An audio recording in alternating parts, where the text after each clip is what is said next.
The school stood at the edge of a small village, its ancient wooden structure blending seamlessly with the surrounding forest. Tall trees cast long shadows that danced on the cracked, weathered walls as the wind whispered through the leaves.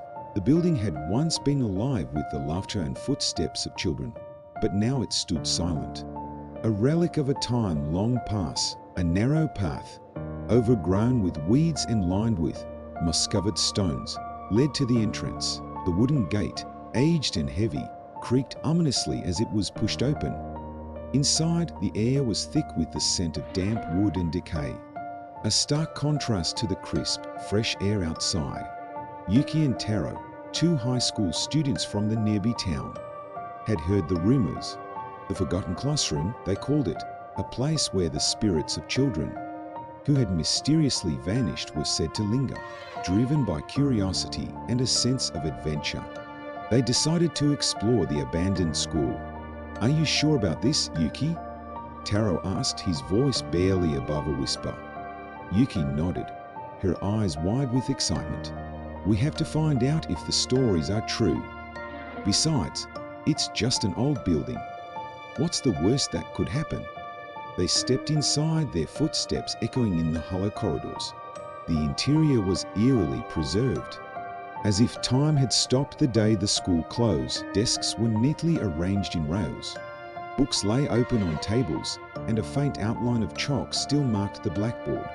They walked through the main hall, their flashlight beams cutting through the darkness. Every creak of the floorboards seemed amplified in the silence, and the shadows cast by their light seemed to move on their own, despite the unsettling atmosphere. Yuki and Taro pressed on, their determination unwavering. As they approached the classroom at the end of the hall, a sudden chill filled the air. The door, slightly ajar, creaked open further as if inviting them in. Inside, the room was bathed in an unnatural light, a pale glow that seemed to emanate from the very walls. On the far wall, they noticed a series of drawings. Childish scrawls in bright colors depicted scenes of children playing, laughing, and singing. But as they looked closer, the images grew darker, more twisted. The children's faces became distorted, their eyes empty and hollow, their smiles turning into grimaces of pain and fear. "Do you see that?" Taro whispered, pointing to one particularly disturbing drawing. It showed a child standing alone in a dark room, surrounded by shadowy figures. The caption beneath read, "They're always watching." A sudden noise behind them made them jump. They spun around, their flashlights catching the fleeting image of a shadow darting across the hall. Heart pounding, Yuki took a step back, her hand instinctively reaching for Taro's. "Maybe we should go," Taro suggested, his voice trembling. But Yuki shook her head. "We've come this far. We can't turn back now." They continued their exploration, each step heavier, with the weight of unseen eyes upon them. The further they went, the more they felt the presence of something watching, something waiting. In the next classroom, they found a journal, its pages yellowed with age. It belonged to a teacher, Mr. Sato, who had taught at the school many years ago. His entries grew increasingly frantic, describing strange occurrences and the gradual disappearance of his students. "May 14th, Yuki read aloud. "Another student vanished today. No one believes me, but I know there's something in this school. Something evil." The final entry sent chills down their spines. "I can hear them. The children's voices crying out for help. They're trapped and I can't save them. God help us all." As they closed the journal, a low, mournful wail echoed through the building. It was the sound of children crying, their voices blending into a haunting chorus. Yuki and Taro exchanged terrified glances, their resolve wavering. "We need to find out what happened," Yuki said, her voice firm despite her fear. "If we can understand what's keeping them here, maybe we can help them." They continued deeper into the school, the sense of dread growing with each step. The walls seemed to close in around them, the shadows growing darker, the air colder. Every now and then, they caught glimpses of movement out of the corner of their eyes. fleeting images of children watching them with sad, hollow eyes.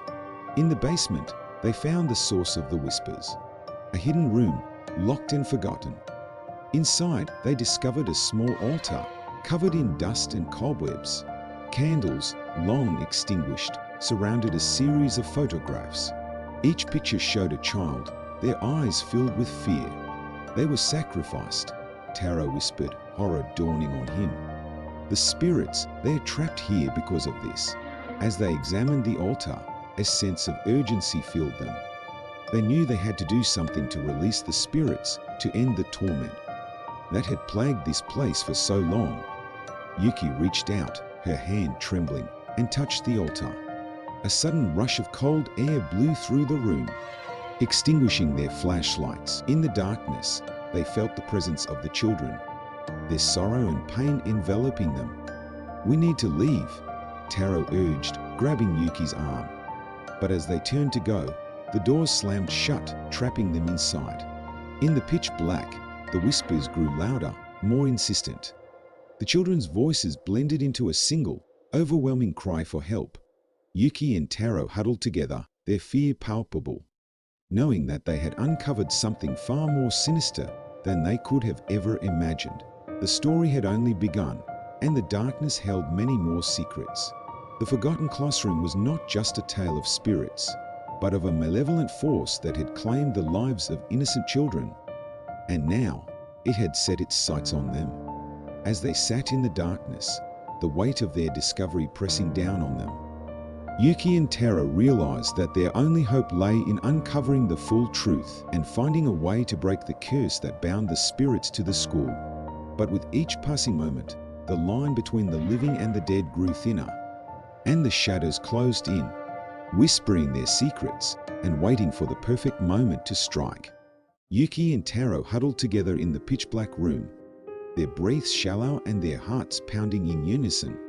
The air around them felt heavy, almost suffocating, as if the very walls were closing in. The children's whispers grew louder, a chorus of sorrow and desperation that seemed to come from all directions at once. Yuki's hand trembled as she fumbled for the flashlight, managing to switch it back on.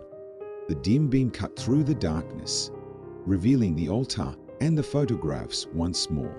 "We need to find a way out," Taro said, his voice a strained whisper.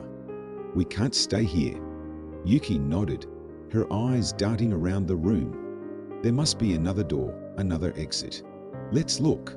They moved cautiously, the flashlight illuminating the room's corners and walls. Behind the altar, they discovered an old wooden door, its surface covered in dust and cobwebs. Taro pushed it open, and they found themselves in a narrow, stone passageway. The air here was even colder, and the walls were lined with old, faded photographs of children. Each child's face bore the same expression of fear and sadness that they had seen in the drawings. "This must be where they kept them," Yuki whispered, her voice trembling. Taro nodded, his eyes wide with horror. "We have to keep moving. There must be a way out." As they ventured deeper into the passageway, the whispers followed them, growing more insistent, more desperate. The corridor seemed to stretch on endlessly, and with each step, they felt the weight of the children's sorrow pressing down on them. Suddenly, they heard a door slam behind them. They spun around, the flashlight beam shaking as they tried to see what had caused the noise. A shadowy figure stood at the far end of the corridor, its form indistinct but undeniably menacing. "Run!" Yuki shouted, grabbing Taro's hand and pulling him forward. They sprinted down the passageway, their footsteps echoing in the confined space. The whispers turned into screams, a cacophony of voices that filled their ears and made it hard to think. At last, they reached another door. They burst through it, finding themselves in what appeared to be an old, abandoned classroom. Desks were overturned, papers strewn across the floor, and the blackboard was covered in frenzied scribbles. Yuki slammed the door shut behind them, leaning against it to catch her breath. Taro paced the room, his eyes darting around as he tried to make sense of their surroundings. "What is this place?" he muttered, his voice shaky. It looks like a classroom, but why would it be here, hidden away like this? Yuki shook her head, her mind racing. I don't know, but we need to find out. Maybe there's something here that can help us understand what's happening. They began to search the room, sifting through the papers and examining the blackboard. The scribbles were nonsensical, a jumble of words and symbols that made no sense. But among the chairs, they found a diary. Its cover worn and pages yellowed with age. It belonged to a student named Haruto, who had attended the school many years ago. Yuki opened the diary, her hands shaking as she began to read. September 3rd. The new teacher is strange. He always watches us with those cold eyes. We don't feel safe around him. As she flipped through the pages, the entries grew darker, more disturbing. October 15th. Another student disappeared today. No one knows where they went, but I think the teacher is involved. He has a room in the basement. I've seen him go down there late at night. November 10th. I hear them at night, the voices of the children who are gone. They're crying for help, but no one can hear them. I'm scared. I think I'm next. The final entry was written in a frantic, almost illegible scrawl. November 20th. He's coming for me. I can hear him outside my room. If anyone finds this, please help us. We're trapped. We can't escape. Yuki closed the diary, her heart pounding. This is it. This is what happened. The teacher was behind the disappearances. He trapped the children here. Taro's face was pale, his eyes wide with fear. But why? What did he want with them? I don't know, Yuki said, her voice trembling. But we need to find out. If we can understand what he did, maybe we can find a way to free the spirits and escape. As they stood in the abandoned classroom, the whispers returned, softer now, almost pleading. The children's voices seemed to surround them, urging them to continue to uncover the truth. With renewed determination, Yuki and Taro set out to explore the rest of the school, hoping to find the answers they needed. The next room they entered was a small office, cluttered with papers and books. A desk stood against one wall, its drawers half open and filled with old documents. As they searched through the papers, they found a series of letters written by the teacher, Sato. The letters were addressed to an unknown recipient and detailed his increasingly erratic behavior. June 5th. I have discovered a way to harness the power of the spirits. The children are the key. Their innocence makes them susceptible to my influence. August 12th. The ritual is almost complete. I can feel the power growing stronger. Soon, I will have control over the spirits and they will do my bidding. October 30th. The children are restless. They resist, but they cannot escape. I have bound them to this place, and their spirits will serve me for eternity. The final letter was dated just a few days before the school close. November 18th. They are becoming more powerful. I must be careful. If they break free, they will destroy everything. I cannot let that happen. Yuki and Taro exchange horrified glances. This is it, Taro said, his voice barely above a whisper. This is why the children are trapped here. He performed some kind of ritual, and their spirits are bound to the school. Yuki nodded, her mind racing. We need to find a way to break the ritual. If we can disrupt whatever he did, maybe we can free the spirits and escape. They continued their search, moving from room to room, each one revealing more about the dark history of the school. In the library, they found old books on the occult, their pages filled with diagrams and incantations. In the science lab, they discovered strange symbols etched into the floor, remnants of the ritual Sato had performed. As they pieced together the fragments of the past, the whispers grew louder, more urgent. The children were guiding them, leading them to the heart of the mystery. Finally, they found themselves in front of a heavy, iron door.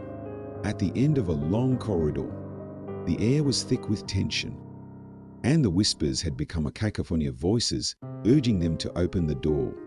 With a deep breath, Yuki pushed it open, revealing a dark stone chamber. In the center of the room stood an altar, similar to the one they had found earlier, but larger and more elaborate. Candles surrounded it, their flames flickering in the cold, still air. On the altar lay a large, leather-bound book, its pages filled with intricate symbols and diagrams. "This must be it," Yuki said, her voice trembling. "This is where he performed the ritual." Taro nodded, his eyes fixed on the book. "If we can destroy it, maybe we can break the curse." As they approached the altar, the whispers grew deafening, the children's voices blending into a single, overwhelming cry for help. Yuki reached out, her hand trembling as she touched the book. A sudden rush of cold air blew through the room, extinguishing the candles and plunging them into darkness. In the pitch black, they felt the presence of the children, their sorrow and pain enveloping them. "We need to destroy it," Taro said, his voice shaking. "It's the only way." With a sense of urgency, they grabbed the book and began tearing out the pages, each one bursting into flames as it was torn free. The room filled with a blinding light, and the whispers turned into screams, a final, desperate cry for freedom. As the last page burned, the light intensified, filling the room with a blinding radiance. Yuki and Taro shielded their eyes, feeling the heat and energy envelop them. When the light finally faded, they found themselves standing in the corridor once more, the iron door gone and the school silent. The whispers had ceased and the air felt lighter, as if a great weight had been lifted. "We did it," Yuki said, her voice filled with relief. "We freed them." Taro nodded, a smile spreading across his face. "Let's get out of here." As they made their way back through the school, the oppressive atmosphere had lifted, replaced by a sense of peace. The spirits of the children had been freed, and the dark history of the school had finally been put to rest. When they stepped outside, the first rays of dawn were breaking through the trees, casting a warm, golden light over the building. Yuki and Taro exchanged a look of triumph, knowing that they had not only uncovered the truth, but had also brought peace to the restless spirits. As they walked away from the school, hand in hand, they knew that they would never forget the experience. The forgotten classroom had revealed its secrets, and in doing so had allowed the children to finally find peace. The morning light filtered through the trees, casting long shadows on the old school building. The air was crisp and cool, a stark contrast to the oppressive atmosphere they had experienced inside. Yuki and Taro stood in front of the school, their faces pale and their bodies trembling from the ordeal they had just endured. "We need to tell someone about this," Taro said, his voice shaking. "People need to know what happened here." Yuki nodded, her eyes still wide with fear. "But who would believe us? It sounds like something out of a horror movie." Taro took a deep breath, trying to steady himself. "We have the diary and the letters. They should be enough proof." They began walking back to the village, their footsteps heavy and their minds racing with the events of the night. The path was narrow and overgrown, the trees closing in around them. As they made their way through the forest, as they walked, they couldn't shake the feeling that they were being watched. Every rustle of leaves, every snap of a twig sent chills down their spines. They quickened their pace, eager to put as much distance between themselves and the school as possible. When they finally emerged from the forest, they were greeted by the sight of the village, its houses bathed in the soft glow of the morning sun, the familiar sounds of daily life, children playing, dogs barking, and the distant hum of traffic brought a sense of normalcy. But the memory of the night's horrors lingered. They went straight to the village elder, an old man named Mr. Tanaka, who had lived in the village his entire life and knew its history better than anyone. Mr. Tanaka listened intently as they recounted their experience, his expression growing more grave with each passing moment. When they finished, he sat in silence for a long time, his eyes distant as if he were lost in thought. "I always suspected there was something strange about that school," he finally said, his voice low and filled with sorrow. "But I never imagined it was this terrible." He stood up, his old frame creaking with the effort. We need to gather the village council. This cannot be ignored. The council convened later that day, a group of elders and respected villagers who made decisions for the community. Yuki and Taro presented the diary and letters, and as the council members read through the evidence, a heavy silence settled over the room. "This is unbelievable," one of the elders said, shaking his head. "How could something like this have happened without anyone knowing?" "It was a different time, Mr. Tanaka replied. "People were more trusting, and no one suspected that a teacher could be capable of such evil." The council debated for hours, discussing what steps to take and how to ensure that the spirits of the children could be put to rest. Finally, it was decided that they would hold a ceremony at the school, a ritual to cleanse the building and free the trapped souls. The ceremony was scheduled for the following night, and the entire village prepared for the event. As the sun set, casting long shadows over the village, the residents gathered at the school, their faces somber and filled with a mix of fear and determination. Mr. Tanaka led the ceremony, reciting ancient prayers and incantations designed to purify the building and release the spirits. Yuki and Taro stood by his side, their hands clasped tightly together as they watched the ritual unfold. The air was thick with tension, and as the prayers grew louder, a cold wind began to blow through the forest, rustling the leaves and causing the flames of the candles to flicker.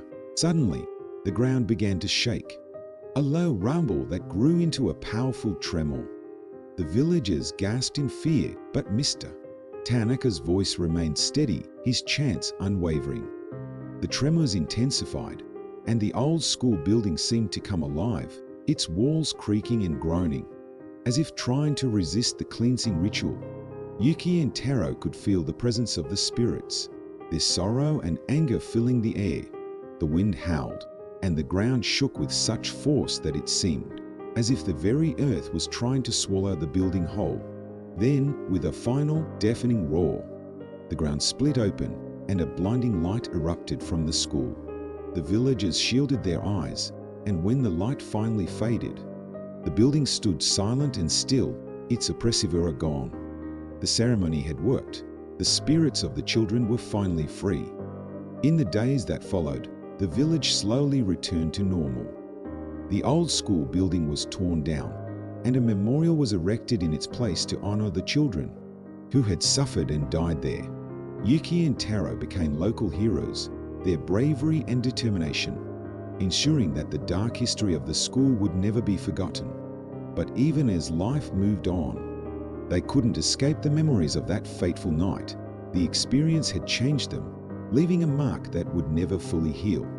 Years passed, and the story of the forgotten classroom became a legend, a cautionary tale told to children, to warn them of the dangers that lurked in the shadows. Yuki and Taro grew older, their lives taking different paths, but the bond forged in the darkness of that night remained unbreakable. They never forgot the faces of the children, their hollow eyes and desperate cries for help, and though the spirits had been freed, the memory of their suffering lingered, a haunting reminder of the evil that had once dwelled in the heart of their village.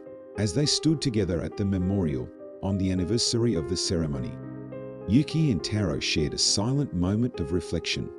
The village was quiet, the air still and calm, but they knew that the echoes of the past would never truly fade. They had faced the darkness and survived, but the scars of that night would stay with them forever. The forgotten classroom was gone, but its legacy would live on, a testament to the resilience of the human spirit and the enduring power of hope and courage in the face of unimaginable horror. And as they walked away from the memorial hand in hand, they knew that they had done something truly remarkable. They had brought peace to the restless souls and ensured that the story of the forgotten classroom would never be forgotten. The village was quiet in the early dawn, a mist hanging low over the fields and the rooftops. Birds began their morning songs, a stark contrast to the silence that had once shrouded the old school. Yuki and Taro stood side by side at the memorial, their faces reflecting the soft light of the rising sun. It had been a year since the spirits of the children had been freed, The village had moved on, but the memory of that night still lingered in their hearts. "We did the right thing," Taro said softly, his eyes fixed on the engraved names of the lost children. Yuki nodded, her hand resting gently on the cool stone. "Yes, we did, but it doesn't make the pain go away." The village had erected the memorial to honor the children and ensure that their story would never be forgotten. Flowers were laid daily by villagers and candles were lit every evening to keep their spirits at peace. Life had returned to normal, yet the shadows of the past still haunted the memories of those who had been there. Yuki and Taro had grown closer since that night, their bond forged in the fires of shared fear and determination. They often visited the memorial together, finding solace in each other's company. One evening, as the sun set behind the mountains, casting long, eerie shadows over the village, they decided to return to the site of the old school. The area had been cleared, and the once oppressive atmosphere had been replaced by a tranquil garden, a place of reflection and peace. Walking through the garden, they couldn't help but feel a sense of unease. The air was still, too still, and the silence seemed almost unnatural. "It feels different, doesn't it?" Taro remarked, glancing around.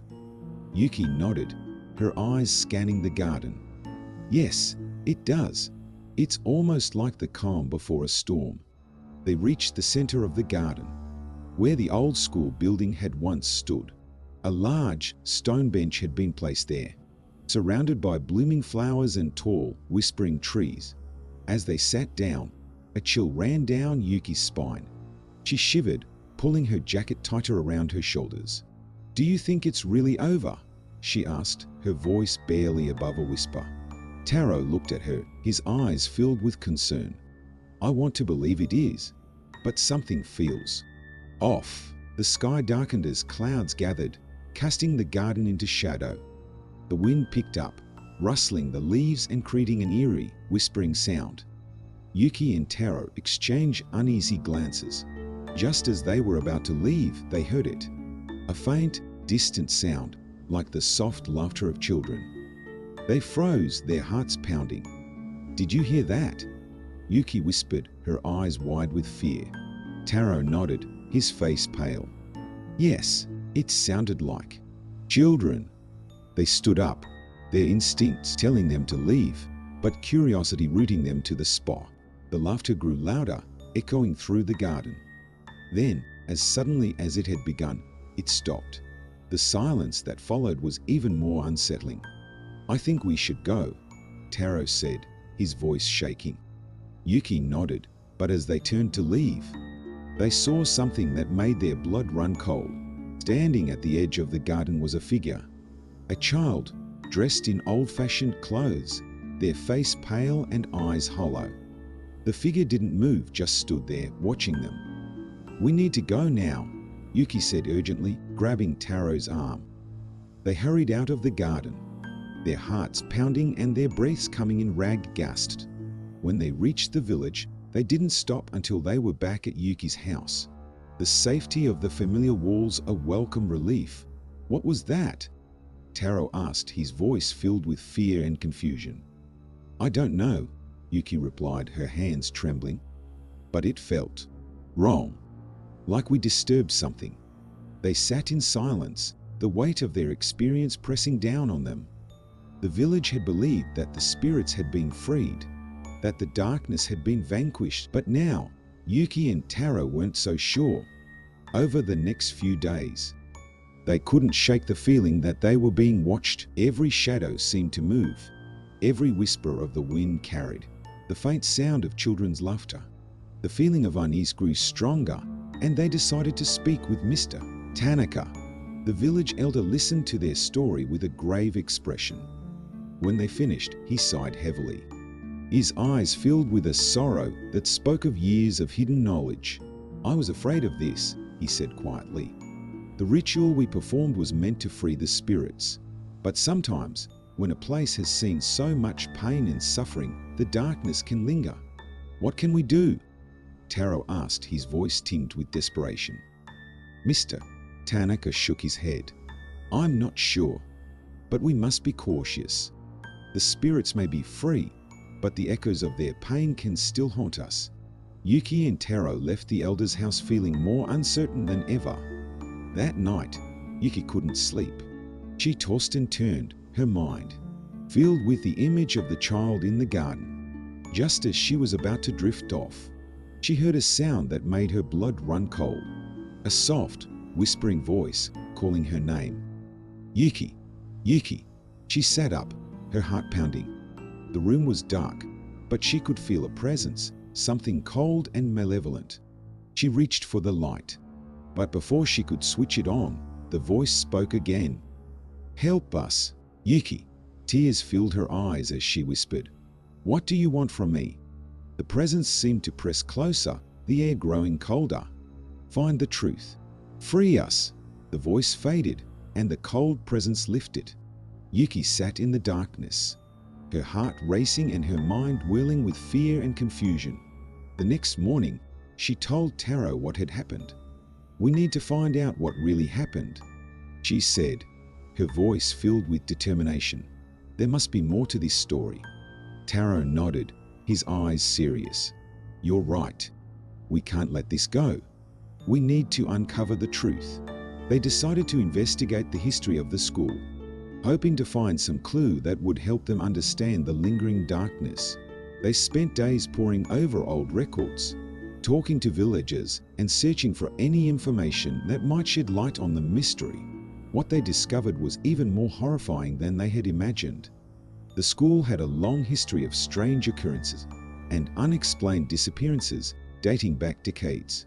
Teachers and students had reported seeing shadowy figures, hearing voices, and feeling an oppressive presence. Many had left the school, unable to endure the fear and unease.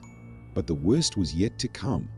They found a journal hidden in the village archives, written by the principal of the school many years ago. The entries were filled with accounts of the strange events and the increasing desperation of the staff and students. The final entry was dated the day before the school closed, November 19th.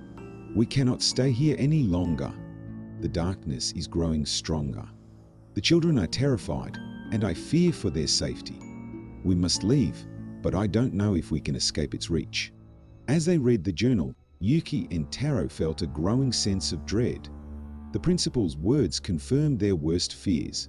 The darkness that had plagued the school was not just the result of Mr. Sato's ritual. It was something older, something more malevolent. They realized that they had only scratched the surface of the true horror that lay beneath the school's history. Determined to put an end to the darkness once and for all, they returned to the garden, this time armed with the knowledge they had gained. They stood in the center of the garden, the wind rustling the leaves around them. Yuki took a deep breath, her voice steady as she spoke. We know what you are. We know what you did. And we are here to end it. The air grew colder, and the shadows seemed to close in around them. But Yuki and Taro stood their ground, their resolve unshaken. As they began to recite the ancient prayers they had learned from Mr. Tanaka, the ground beneath them trembled. The wind howled, and the garden seemed to come alive, the trees bending and swaying as if in agony. But they continued, their voices strong and unwavering. The shadows thickened, and the air grew so cold that their breaths came out in visible puffs, but they didn't stop. With a final, defiant shout, they finished the ritual. The ground shook violently, and a blinding light erupted from the garden. Yuki and Taro shielded their eyes, the light so intense that it seemed to pierce through their very souls. When the light finally faded, they found themselves standing in the garden, the air still and the shadows gone. The oppressive presence had lifted, replaced by a sense of peace and calm. They knew that the darkness had been vanquished, the lingering evil finally defeated. The spirits of the children could now rest in peace, their suffering ended. As they walked back to the village, the first rays of dawn broke through the clouds, casting a warm, golden light over the garden. Yuki and Taro knew that they had done something truly remarkable. They had faced the darkness and emerged victorious, bringing peace to the restless souls. and ensuring that the story of the forgotten classroom would never be forgotten. And as they stood together at the memorial, hand in hand, they knew that they had done something truly extraordinary. They had brought an end to the darkness and ensured that the story of the forgotten classroom would be remembered as a testament to the resilience of the human spirit and the enduring power of hope and courage in the face of unimaginable horror. The story of the forgotten classroom had come to an end, but its legacy would live on, a reminder of the strength and courage that lies within us all.